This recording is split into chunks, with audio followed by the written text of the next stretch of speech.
Imagine for a second that you vote for higher taxes Yeah. to help the poor, right? Okay. But then in your personal life, you totally cheat on your spouse. Yeah.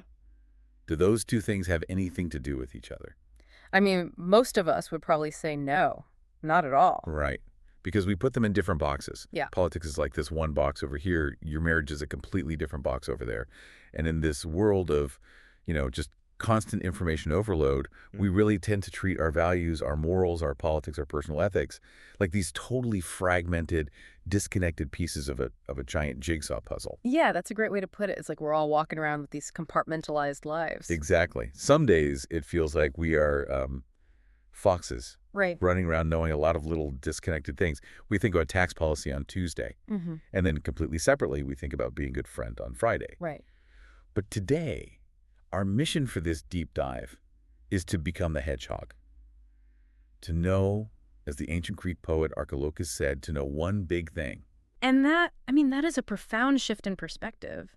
Because when you treat your values like isolated islands, you don't really have to worry if they contradict each other. Right, because they never touch. Exactly. You can be this ruthless capitalist at work and then a super gentle philanthropist on the weekend, and you just shrug and say, well, that's business and this is charity. Yeah. But if you take on the mission of a hedgehog, the stakes get incredibly high. They really do. And to guide us on this mission, we are diving into a truly monumental piece of source material today. It's called Justice for Hedgehogs by the late, just brilliant philosopher Ronald Dworkin. Yeah, a massive work. It is. And this deep dive is essentially a shortcut for you listening to understand one of the most ambitious philosophical theories of our time. It's this idea of the unity of value. Dworkin's mission is to basically prove that living well, being good to others, and creating a just society aren't competing interests. Right, you're not trade-offs. No, they are deeply interconnected parts of a single, mutually supporting web. And he establishes the stakes for this right away. I mean, this isn't just, academic navel-gazing. Dworkin argues that without a unified theory of value, our political and personal lives are, they're intellectually irresponsible. Wow. Irresponsible. That's a strong word. It is. Because if your values, if your personal ethics fundamentally contradict your political voting record, you haven't actually figured out what is true. You are just carrying around a bag of conflicting preferences. Okay, let's unpack this a bit. Think of your life as a massive Sudoku puzzle. Oh, I love this analogy. Right. You can't just drop a 4 into a political box without it fundamentally changing the math in your personal ethics box on the other side of the board. Yeah. Dworkin is arguing that every single value we hold has to mesh perfectly with the others. Yeah, the rows and columns all have to align. Exactly. But before we can even begin to solve that puzzle, we have to address the massive skeptical elephant in the room. Which is, are moral judgments even real? Yes. Because if they're just opinions, trying to unify them it's completely pointless. I can unify my opinions about pizza toppings, but that doesn't make them universal laws of the universe. Right. And Dworkin vigorously defends what he calls the ordinary view. The ordinary view. Yeah, which is simply the belief that it is an objective, independent fact that, for example, torturing a baby for fun is wrong. Right. It is wrong regardless of what anyone thinks, regardless of what culture you were in. And it would still be wrong even if every single person on Earth suddenly decided it was a super fun Friday night activity. Which, that feels highly intuitive to me. If you're listening to this, you almost certainly agree that torturing a baby is objectively wrong. It's not a matter of taste. Of course not. But, and this is where it gets tricky, philosophers love to poke holes in that intuition, using what Dworkin calls external skepticism. They try to judge morality from this outside scientific or metaphysical perspective. Let's really break down how they do this, because Dworkin separates these skeptics into two main camps, right? Yeah, he does. So the first camp is error skepticism. The error skeptic says, look, science tells us what is real. We can see quarks, we can measure gravity, we can detect radiation. We have physical proof. Exactly. But if we look out into the universe, there are no moral particles floating around. So because these physical particles of morality don't exist, the error skeptic claims that all moral statements must be entirely false. Wow. It is literally an error to even talk about them as facts. And Dworkin invents a genuinely funny term for these hypothetical moral particles. He calls them morons. Yes. With an Moons. I love that so much. It's so He good. says philosophers make this fundamental category mistake, thinking that for morality to be true, there must be literal morons out there in the ether, radiating wrongness or rightness. Right, like you could hold a Geiger counter up to a bank robbery and it would just start clicking rapidly. Yes, clicking because of all the bad morons in the air. Exactly. And it really highlights the absurdity of the skeptic's premise. Because the error skeptic can't find any morons under a microscope, they just declare morality a total fiction. Okay, so that's the error skeptics. What about the second camp? The second camp is slightly different. That is status skepticism. The status skeptic doesn't say moral claims are false. They say moral claims aren't facts at all. Wait, what does that mean? If they aren't facts, what are they? They're just expressions of emotion or taste. So when you say torturing a baby is wrong, you aren't stating a fact about the universe. You are basically just saying, boo, torture, I don't like it. Or, yuck, that makes me feel bad. Oh, I see. So it's a status downgrade. Morality goes from being this domain of objective truth to domain of mere psychology. Yeah. Or sociology, or evolutionary biology. Yeah. It's just a survival mechanism we evolved to help us cooperate. Precisely. But Dworkin dismantles this whole approach by looking at a famous principle from the Scottish philosopher David Hume. Okay, the is-ought gap. Right. Yes, exactly. Hume famously pointed out that you cannot derive an ought from an is. Break that down for us. Okay, so Hume meant that no matter how many scientific facts you gather about the way the universe is, you can never, ever use them to prove how we ought to behave. Right. You can observe that human beings do get angry when they are stolen from. That is a biological and sociological is. Okay. But you cannot mathematically deduce from that observation that stealing is morally wrong, which is an ought. And skeptics usually use this gap to say, see, morality can't be proved by science, therefore it isn't real. Exactly. But Dworkin completely flips this. He actually agrees with Hume. You absolutely cannot derive an ought from an is. But instead of concluding that morality is fake, He concludes that morality is its own independent domain of truth. yes, it doesn't need physical particles to be true. You can't use physics to disprove a math equation, and you can't use science to disprove a moral claim. They are different domains. Which means any attempt to debunk morality using science or metaphysics is actually a substantive moral claim in disguise. This is Dworkin's ultimate trap for the skeptic. It is a brilliant trap. But wait, I need to push back on that for a second. How is a skeptic saying morality isn't real actually making a moral claim? I mean, they're Yeah. literally saying the exact opposite. They were saying morality is empty. Okay, let's trace the logic here. If someone says, it is not true that torturing a baby is wrong because there are no moral particles, they are making a judgment about what makes an act wrong. Cool. They're essentially putting forward a rule. They're saying the only thing that could make torture wrong is the presence of physical moral particles. But that statement, the rule they just invented for what constitutes a valid moral truth, is itself a moral argument. Oh? It is a very bad moral argument, but it is one nonetheless. You cannot stand outside of morality to judge it. You can't be skeptical about morality all the way down. So, if moral truth doesn't exist out there in the universe like a rock or a gas, and we don't have some magical moral radar detecting morons, how do we actually earn the right to say something is objectively true? I mean, if I say murder is wrong and there's no physical proof, aren't we just making it up? It sounds a bit like Dworkin is just saying it's true because I say it's its own domain. Well, we earn the right through argument. We discover moral truth through a very specific kind of meaning-making called interpretation. Interpretation. Yes, we don't find moral truth in a microscope. We find it by interpreting the concepts we share. Truth in morality is like truth in mathematics or literature. It relies on the coherence and strength of the arguments within its own system. Okay, let's really dig into that because that feels abstract. How does interpretation actually work in this context? Because to understand this, we have to grasp a major distinction Dworkin makes between two types of concepts, right? Criterial concepts and interpretive concepts. Exactly. Let's start with criterial concepts. These are things where we all agree on the criteria for identifying them. A classic example is counting books on a table. Right. We know what a book is. Yes, we know the criteria: pages, binding, text. We know what a table is. If you say there are 5 books and I say there are 4, one of us just miscounted. We aren't fundamentally disagreeing on the nature of books. Or like, take the concept of a bald man. Right, perfect example. We might disagree slightly on the exact number of hairs where balding actually begins, but we share the basic criteria. If we disagree, the disagreement isn't deep. It is just an illusion based on slightly different definitions at the margins. But then you have interpretive concepts, things like justice, or liberty, or honesty. And these are a completely different beast. With interpretive concepts, we share a practice. Like, we all use the word justice. We have a long history of talking about it. We build entire legal institutions around it. But we passionately, sometimes violently, disagree on what the best justification of that practice actually is. So when two politicians are arguing about, say, progressive taxation, one saying it's incredibly just and the other saying it's completely unjust, they aren't misunderstanding the dictionary definition of the word justice. Exactly. They are debating the underlying value of justice. They are engaged in interpretation. And Dworkin outlines 3 distinct stages to this interpretive process. This is how we actually do the work of finding moral truth. Okay, let's walk through the stages. First, you individuate the practice.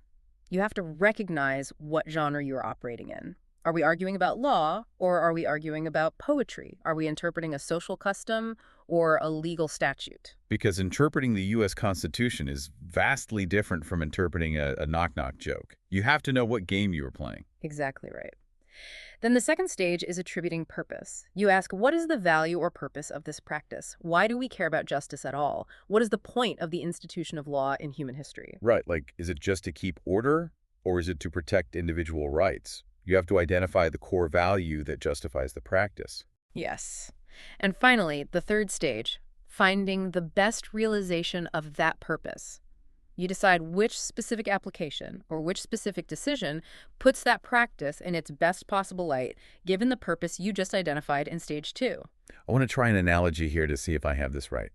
It sounds almost like directing a new production of Shakespeare's Hamlet. Oh, I like where this is going. You aren't just reading the words on the page. That's not enough. That's just the criterial part. We all agree on the words. But you have to decide what the play's underlying value is for an audience today. Right, stage 2, the purpose. Exactly. Is it a play about political corruption in the state of Denmark? Or is it this intimate psychological play about grief and madness? And once you decide on that purpose, that core value, every single creative choice you make has to support that overarching vision. Yes. The lighting, the costumes, the way the actor delivers the to be or not to be speech.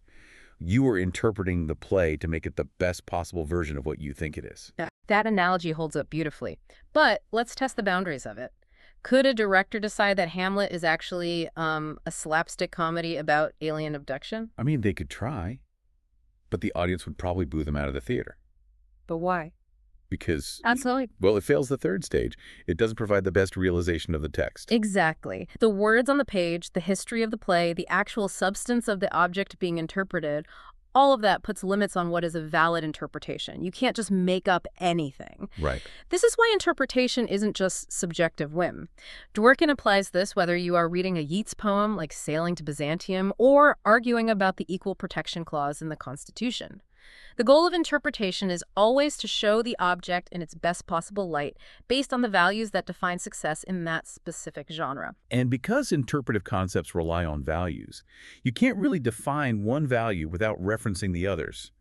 Like, if I am interpreting what liberty means in a democracy, I can't do that without having a working theory of what equality is. Because my definition of liberty might completely step on your definition of equality. This is the web. This is exactly why value is one big thing. Every concept is interlocked with the rest. So if interpreting moral concepts requires us to appeal to deeper and deeper values, looking for how they all fit together, where does this web finally bottom out? Where is the anchor for the whole system? According to Dworkin, it bottoms out in how we view our own lives. To understand grand concepts like politics or justice, we have to start with the deeply personal. We have to move from the abstract realm of interpretation down to the absolute ground floor, which is ethics. And here we must make a very strict distinction, one that Dworkin relies on heavily. He defines ethics as the study of how to live your own life. Right. Morality, on the other hand, is the study of how we must treat other people. It's a vital distinction. I actually love that split. It clears up a lot of confusion. Ethics is internal. Morality is external. And Dworkin bases his entire ethical theory on 2 non-negotiable principles of human dignity. This is really the bedrock of the entire hedgehog philosophy. Principle number 1 is self-respect. Self-respect, in Dworkin's framework, means recognizing the objective importance of your own life. Objective importance. Yes, it is not just a matter of subjective preference. It's not just saying, I happen to prefer being alive the way I prefer eating chocolate ice cream. It means recognizing that it objectively matters how your life goes. It is important to the universe in a localized way that you do not waste the opportunity of your existence. The sources bring up this incredible visceral contrast, using two famous deathbed scenes to illustrate this. Oh, yes, the Tolstoy and Beethoven comparison. Right. First, you have Ivan Ilyich from the famous Leo Tolstoy novella. Ivan is dying, and as he reflects on his life, he suddenly realizes he did everything society told him to do. He checked all the boxes. He did. He got the respectable job as a judge, he bought the nice house, he played cards with the right people, but he realizes he wanted the wrong things. His life was entirely empty, and he panics. It is pure, unadulterated, existential terror. It's a terrifying realization. And then you contrast that with the composer Ludwig van Beethoven. Yeah. On his deathbed, looking back at a life filled with deafness, isolation, and misery, he reportedly said, "At least we made some music." That contrast perfectly illustrates what Dworkin means by self-respect. Think about why Ivan Ilyich panicked. If your life only mattered subjectively, if it was just about what you happened to prefer at the time, Ivan wouldn't have felt terror. Right, he would have just thought, oh, well, my tastes changed. I liked playing cards then, I don't now. Exactly. But the panic comes from the realization of an objective failure. He failed the challenge of living well, and he knew it was too late to fix it. Beethoven, conversely, suffered immensely.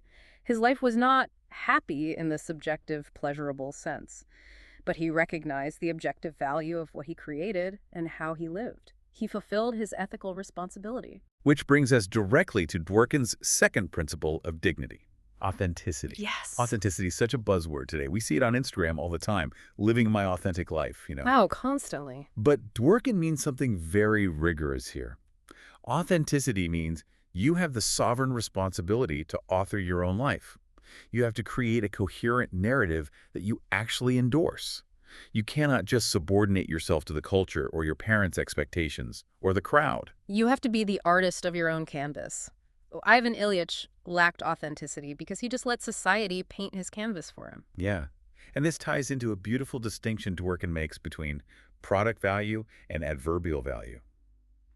The value of your life is not product value.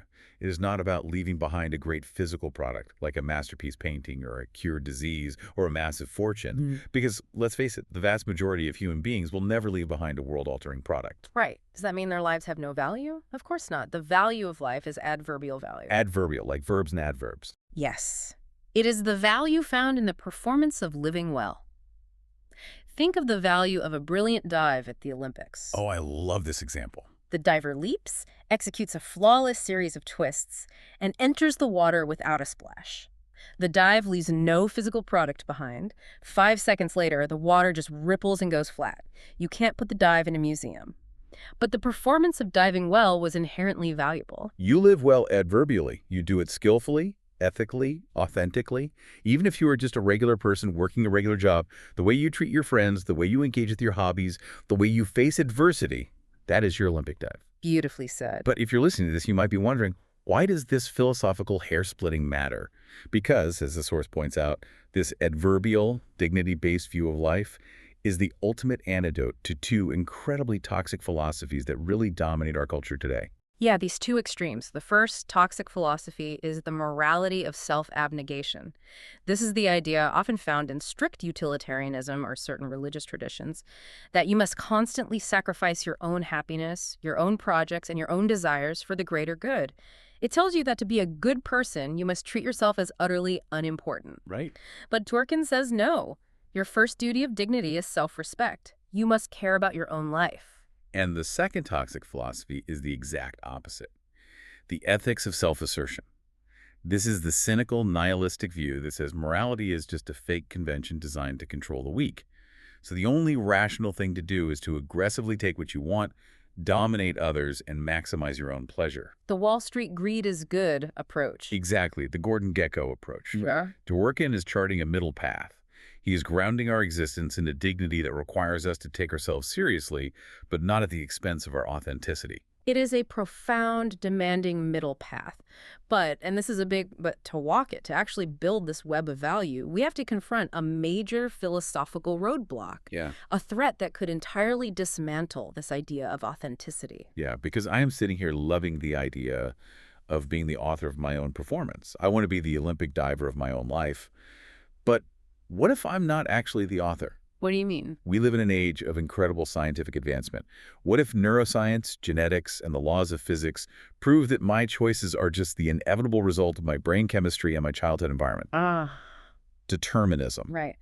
If the Big Bang predetermined the firing of the synapses in my brain that made me choose to drink coffee this morning instead of tea, Yeah. doesn't the idea of free will completely tank this concept of authenticity? How can I be responsible for a performance I was physically pre-programmed to execute from the dawn of time? This is the ancient threat of determinism. If you're listening right now and feeling your head spin a bit at the idea that you might just be a complex meat robot, you really aren't alone. Philosophers have wrestled with this for millennia. A meat robot. Exactly. Dworkin tackles it head-on. He acknowledges the deep tension between the personal perspective, where we feel the heavy, undeniable burden of making choices every single day, and the objective perspective, where science views us as biological machines reacting to prior causes. And Dworkin takes what is called a compatibilist view. He says ethical responsibility is entirely compatible with determinism. Even if our brains are just a series of chemical dominoes falling over, we are still ethically responsible for our lives. And I have to be honest, that sounds like a massive logical loophole to me. How does he justify that? He justifies it by dismantling a hidden assumption we all carry around, which philosophers call the causal control principle. The causal control principle. Yes, this is the assumption that we are only morally responsible for an action if we are the absolute uncaused cause of that action. Meaning nothing made me do it. Right. Meaning nothing in your genetics, your history, or the laws of physics forced your hand.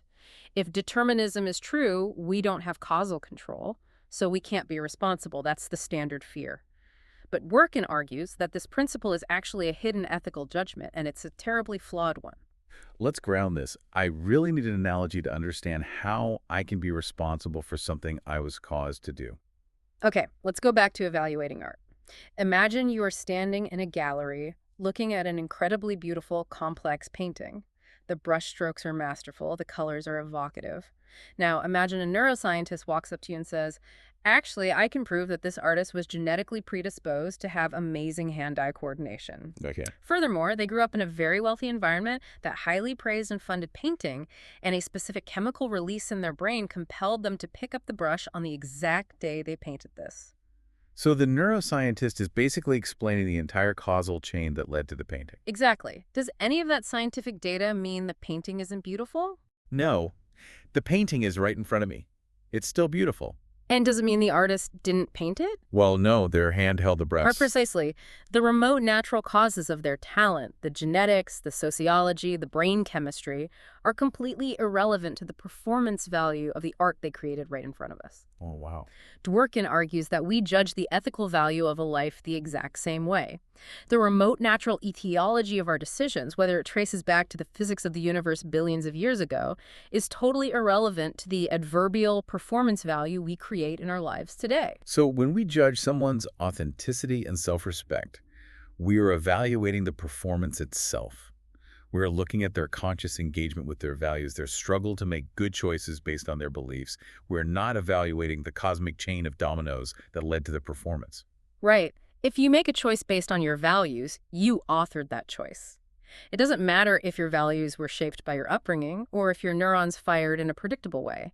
You still engaged in the interpretive act of living. That is a massive relief from my Sudoku puzzle of values. It really is. Once we discard the causal control principle, once we stop demanding to be magical, uncaused gods, our personal dignity is secured. The threat of determinism just evaporates because it was attacking the wrong target. It was attacking the physics of the brain, not the ethics of the performance. Okay, so I have dignity, I have self-respect, I am the author of my life's performance, even if determinism is true.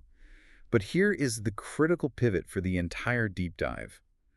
How do we get from caring about ourselves to caring about others? Ah, yes, the bridge. How does my internal ethics transform into external morality?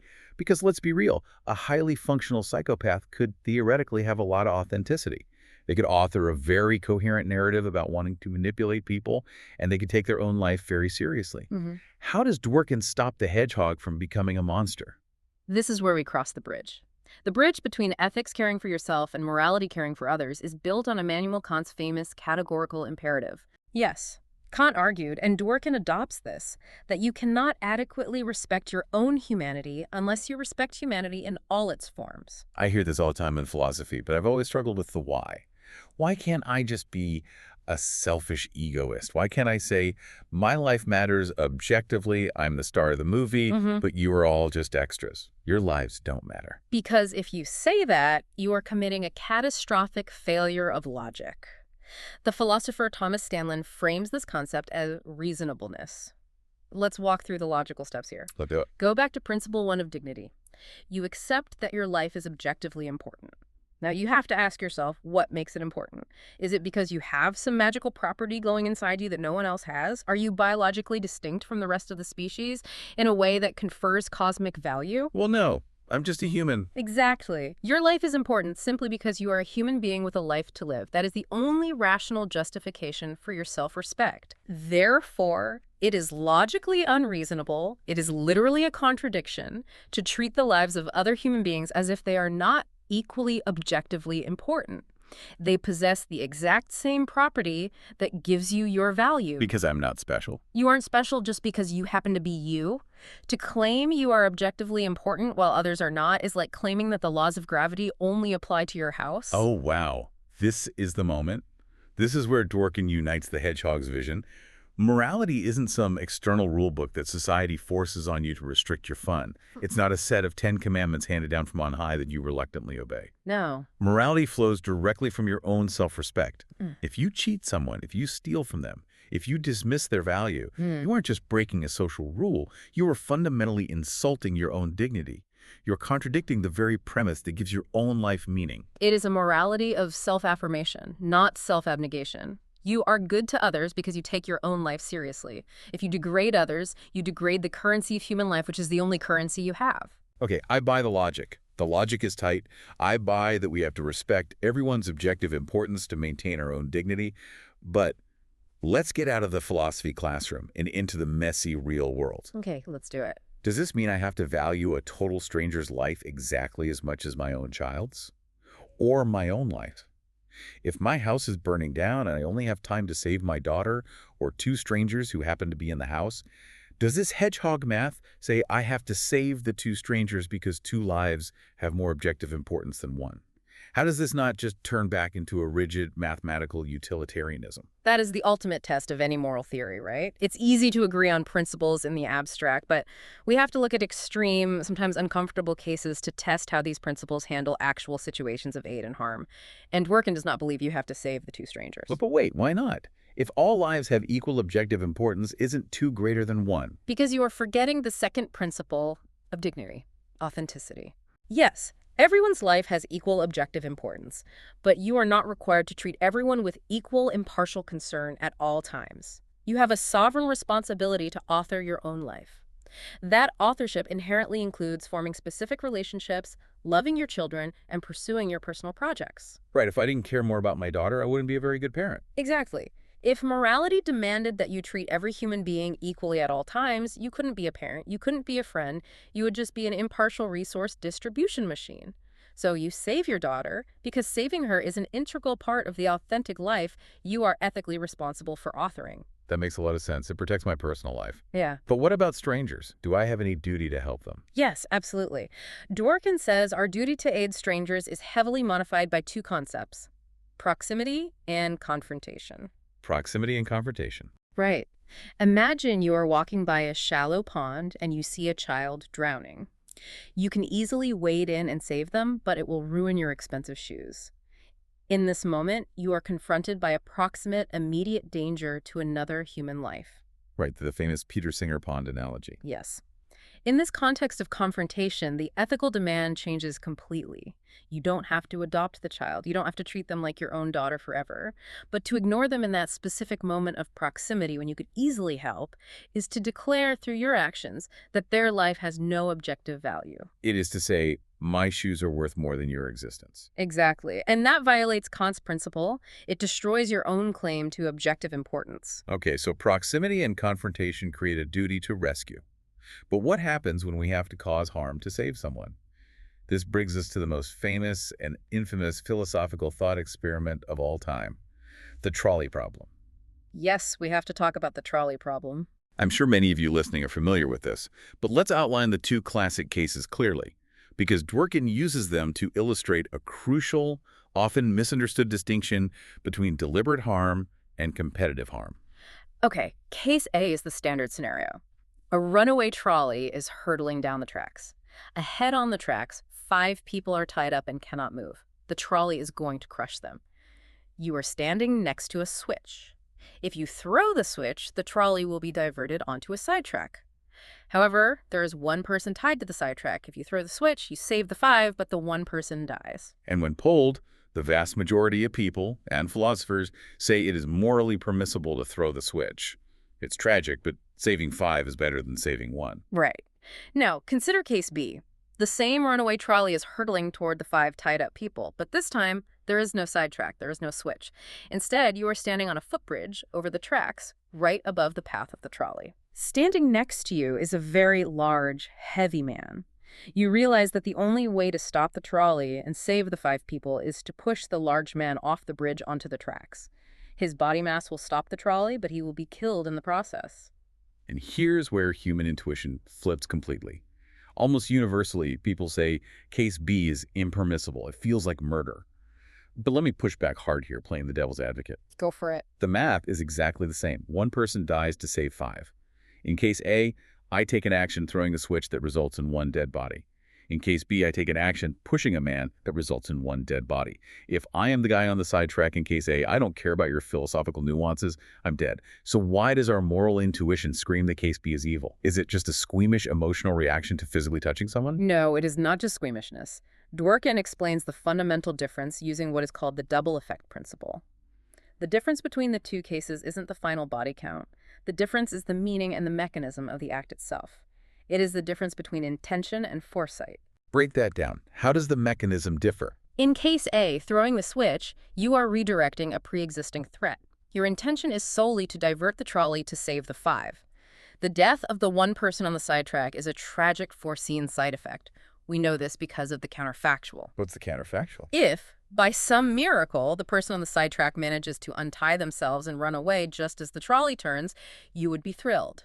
Your plan to save the 5 still works perfectly. The death of the one person is not required for your success. Dworkin calls this a competitive harm. The 1 and the 5 are competing for safety from the same threat. Oh, I see.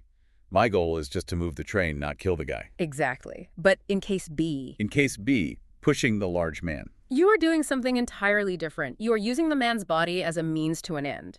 You are deliberately harming him to achieve your goal. And look at the counterfactual here. If you push him off the bridge and he magically survives the fall and rolls off the tracks before the trolley hits him, your plan fails. The trolley keeps going and kills the 5. You need the large man to be crushed for your plan to work. Your intention requires his destruction. That is a staggering difference when you spell it out like that. My plan requires his destruction. Yeah. And Dworkin says that violating someone's body like that, intentionally using them merely as a tool for the community's benefit, directly violates their sovereign right to their own body. It strips them of their dignity and authenticity. Precisely.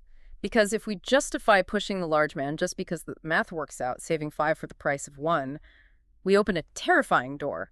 We would have to accept what philosophers call a spare parts lottery. A spare parts lottery. Paint that picture for the listener. What is that? Imagine a dystopian hospital. 5 patients are dying of various organ failures. 1 needs a heart, 2 need lungs, 2 need kidneys.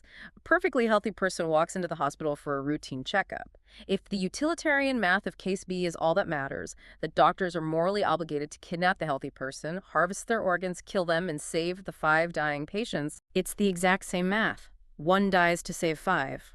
That is horrifying. But what's fascinating is how clearly this connects back to our foundation of dignity. If we harvest someone's organs or push them off a bridge, we are literally saying their body is just community property. We are erasing their authenticity and their self-respect entirely. We are treating a human being like a resource, no different than a pile of lumber. Exactly. And this also explains why we have special obligations, like keeping promises. Why is breaking a promise morally wrong in this framework? Because promises are conventional practices we invented to reduce uncertainty and build trust. If I make a promise to you, I am taking on a special responsibility. I am inviting you to rely on me. Right. If I then break that promise for my own convenience, I am subordinating your interests to mine. I am treating your reliance on me as unimportant, which is a failure to respect your objective importance. Again, every branch of morality traces back to the roots of dignity. Okay, we have built an incredible foundation here. We have established our personal ethics. We have bridged the gap to respecting others. We know we can't use people as spare parts. But now we have to scale this up. What happens when it's not just you and me on a bridge? What happens when it's 300 million people sharing a country? We have to zoom out from personal morality to political morality. We're getting to the top of Dworkin's structure. This is where Dworkin brings his unified theory to its grandest conclusion. He introduces law and politics not as some separate, sterile system of rules written in dusty books, completely disconnected from how we treat our friends. He envisions it as a living branch on the tree of value. The tree of value. The roots are personal dignity, the trunk is interpersonal morality, and the sprawling branches are our political systems. And the core question of this political branch is political legitimacy. Political legitimacy. What actually makes a government legitimate? Because it's not just holding an election. I mean, a majority can elect a tyrant. Dworkin says a government is only legitimate if it does two things, which perfectly mirror our two principles of human dignity. First, the government must show equal concern for the fate of every single person. That is the political mirror of self-respect and Kant's principle. Yes. Second, the government must fully respect their personal responsibility to make something of their own lives.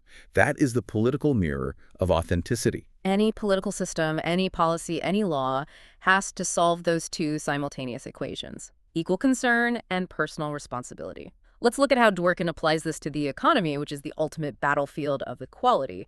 How do we achieve economic justice? Dworkin points out that a pure, laissez-faire, completely unregulated free market fails the first test. How so? Because a pure free market ignores the role of sheer luck. It ignores the genetic lottery. If you are born with a severe disability, or you get struck by a terrible disease, or you are born into extreme poverty, a purely free market just shrugs and says, "Too bad, you can't compete." That system fails to show equal concern for your fate. Okay, so the instinct for a lot of people is to swing the pendulum all the way to the other side. Absolute wealth redistribution. Right. But Dworkin says a system that takes all the wealth and divides it exactly equally every single year, no matter what people do, fails the second test. It ignores personal responsibility. Right, because if I choose to work 80 hours a week building a business, and you choose to surf all day and not work, and at the end of the year the government ensures we have the exact same amount of money, the state is ignoring the cost of our choices. It is treating my hard work and your leisure as meaningless. It violates authenticity. Now, a quick pause for you listening. Taxation and wealth redistribution are obviously highly charged political issues today. As your guides on this deep dive, we aren't here to take a partisan side or endorse Dworkin's specific economic conclusions. Our job is simply to map out the architecture of his argument and show how he applies his hedgehog theory to the source material. So with that in mind, how does Dworkin solve this economic riddle? How do you balance luck and responsibility? He proposes an incredibly ingenious thought experiment: the hypothetical insurance auction. Let's play this out. I want to try to understand the mechanics of this auction. Give me some hypothetical currency here. Okay, imagine society is starting from scratch. We hold an initial auction where everyone is given an equal amount of currency, let's say 100 clamshells. Everyone starts with equal purchasing power, so no one envies anyone else's initial bundle of resources. Okay, I have my 100 clamshells. What am I buying? You are buying resources, but you are also entering an insurance phase. This is a veil of ignorance scenario. You don't know what your future holds. You don't know your genetics. You don't know if you will be a brilliant inventor or someone who struggles with illness, but you do know the statistical probabilities of bad luck. In this hypothetical auction, you can use your clamshells to buy insurance against bad luck. So I might spend 10 clamshells to insure against getting a chronic illness. I might spend 5 clamshells to insure against my skills becoming obsolete in the job market. Exactly. You make rational choices based on risk, but you wouldn't spend all 100 clamshells on insurance because then you'd have nothing left to actually build your life, buy a house, or pursue your passions. You have to balance protecting yourself against bad luck with taking a responsibility for your goals. But it's hypothetical. We didn't actually hold this auction. How does this translate to the real world of taxes and policy? In the real world, Dworkin argues that our actual tax system should mimic the premiums that average people would reasonably pay in that hypothetical insurance market. The taxes fund societal safety net, things like universal health care, unemployment benefits, disability support. This safety net protects citizens against the brute bad luck that no one would choose, thereby satisfying the requirement of equal concern. And because you are paying premiums through your taxes, it still respects personal responsibility. You bear the cost of the safety net, but you are protected by it. If you choose to work harder and earn more, you keep the rewards of that choice, minus the insurance premium. It's a mathematically elegant way to balance equal concern and personal responsibility. It is brilliant. So that is equality. Now let's move to liberty. Because normally, in everyday conversation, we think of liberty as just the freedom to do whatever I want, whenever I want. Right. It's a free country. I can do what I want. Dworkin completely redefines this. He says liberty is not a general license to do whatever you want. You do not have a liberty right to drive 100 miles an hour in a school zone or to dump toxic waste in a river. Liberty is specifically the right to ethical independence. Ethical independence. Let's define that using the terms we learned earlier. Remember the strict distinction between ethics and morality. Yes, ethics is internal. Morality is external. Exactly. Morality is about how our actions affect others. The trolley problem, keeping promises, causing harm. The government absolutely has the right to restrict your freedom to prevent you from morally harming others. They can make laws against murder and theft. But ethics is your personal judgment about how to live well and what respects the intrinsic value of human life. Liberty means the government cannot restrict your freedom just because the majority thinks your ethical choices are bad or sinful or unpopular. The sources use one of the most controversial examples possible to illustrate this. Abortion. And again, a quick reminder to our listeners, abortion is a deeply sensitive and charged issue. We are simply reporting Dworkin's philosophical application of his theory to this topic. How does Dworkin frame the abortion debate using this distinction? Dworkin argues that the debate over early-stage abortion is fundamentally misunderstood. He argues that an early fetus does not yet possess its own interests or consciousness, so it cannot have independent moral rights. Therefore, he concludes that the debate over abortion is not a moral debate about competing rights, like the trolley problem. Instead, it is an ethical debate about the intrinsic value of human life and what it means to respect the sanctity of creation. Ah. And because it is an ethical judgment, a judgment about the meaning and value of life, not a moral conflict between two conscious people, the principle of authenticity kicks in. Exactly. The state cannot dictate your ethics. Dworkin concludes that the state cannot ban abortion without violating a woman's right to ethical independence. It is her sovereign responsibility to make that profound ethical judgment for herself, based on her own convictions about the meaning of life. The government cannot force the majority's ethical or religious views on her without treating her as less than a full, responsible author of her own life. That is a fascinating way to reframe the debate, moving it from morality to ethics. Which brings us perfectly to the final branch of the tree, democracy. We usually think of democracy as strictly majoritarian. It's just a head count. 51% beats 49%. The majority gets whatever it wants. But Dworkin says that view of democracy is tyrannical. He advocates for what he calls the partnership view of democracy. Yes. In a partnership democracy, it's not just about the majority ruling by brute force of numbers.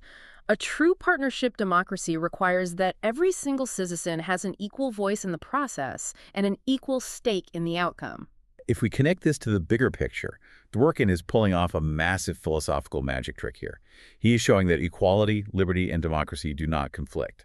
For decades, the fragmented thinker has said that we must trade freedom for equality. They say, if you want economic equality, you have to give up liberty. If you want maximum liberty, you have to accept massive inequality. But Dworkin, the hedgehog, says they are the exact same thing. A true understanding of liberty requires equality, because you can't be independent if you are starving. A true democracy requires liberty, because you can't be an equal partner if you don't have a voice. They are all derived from the exact same root. Right. Human dignity. But let's test this partnership democracy idea. Dworkin famously says that rights are trumps. Okay, let's unpack this with a hard example. Yeah. Does that mean if a policy is genuinely great for the overall economy, let's say silencing a radical, unpopular protest group because their protests are causing market instability and hurting the majority's retirement funds, does an individual's right to free speech just drop like a trump card and beat the general welfare?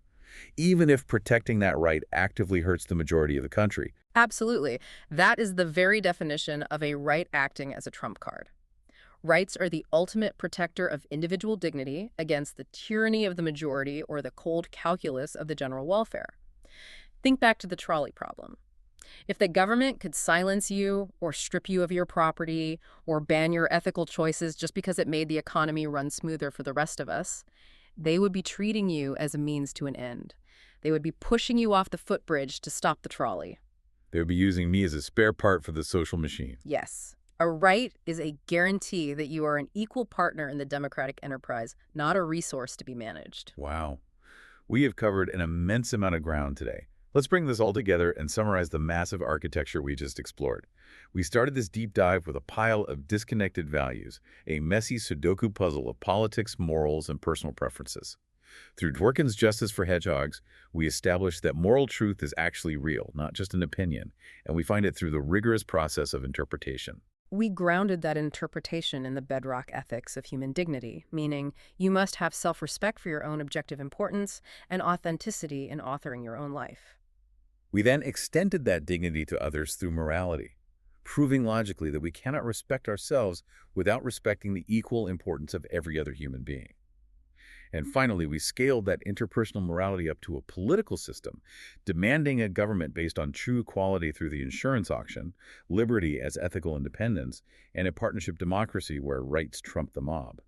Value is indeed one big, interconnected thing. It is a breathtaking intellectual architecture. Every piece relies completely on the others.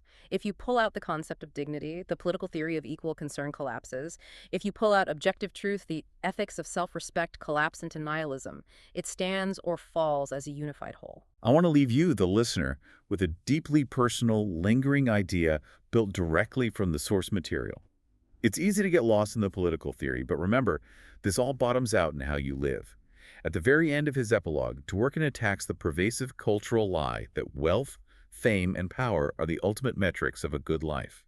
He calls the pursuit of money for money's sake a macabre dance of greed and delusion performed by ethical sleepwalkers. It's a striking, haunting phrase, ethical sleepwalkers, people just going through the motions of life, adopting society's shallow goals without ever taking sovereign responsibility for authoring their own narrative, like Ivan Ilyich on his deathbed. But think back to that concept of adverbial value we discussed earlier, the beauty of the Olympic dive. Dworkin says something incredibly profound here.